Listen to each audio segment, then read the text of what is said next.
Hi everyone, and today we'll be reading to you the story of The Boy Without a Name. This is a story of how a boy seeks and eventually finds his own name and is able to discard an old dream for a new and much more wonderful one. Once upon a time, long, long, long ago, in a country far from here, there lived a boy who had no name.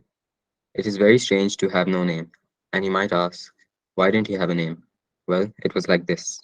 On the day he was born, his parents were just about to choose a name for him when a very wise man came to the house. This is a very, very important boy, he told them, and I'm going to give him something marvelous one day. I would have to give him his name first, so please don't give him a name yet. All right, said his parents. But when will he get a name? I cannot say now, replied the wise man.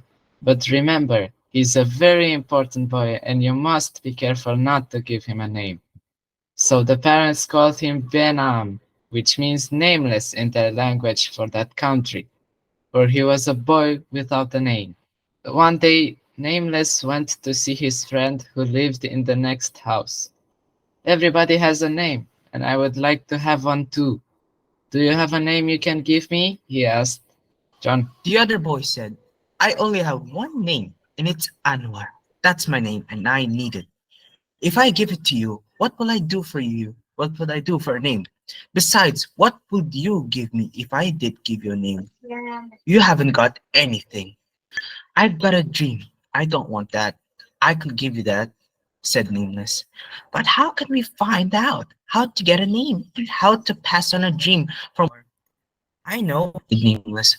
Let's go and ask the wise man. Now, the wise man knew everything, and unfortunately, he didn't live very far away.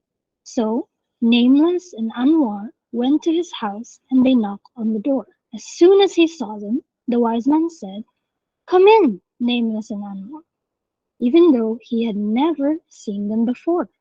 How did you know who we were?" they asked. "I know many things. And besides, I was expecting you," said the wise man. "Sit down here, and I'll see what I have in my magic boxes," he continued. So the boy sat down on cushions beside the wise man. And he took up a small box, saying, This is a magic box, and it's absolutely full of all kinds of names. You just see. And when he opened the lid of the box, the boys could hear all the names in it. There were all kinds of names. Names, names, names. Names saying themselves, names saying other names, names saying names from all the countries of the world. And the wise man picked a name out of the box and handed it to Nameless. And the name jumped onto his hand, ran up his arm, and sprang in onto his shoulder. And then it went into his ear and right into his head. And suddenly he knew that he had a name. Hooray, hooray, he said. I've got a name. I am Husni. Husni was his name.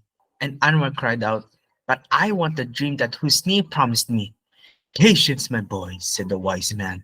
And he picked up another box and opened its lid. "This is a box of dreams that people don't want," he said.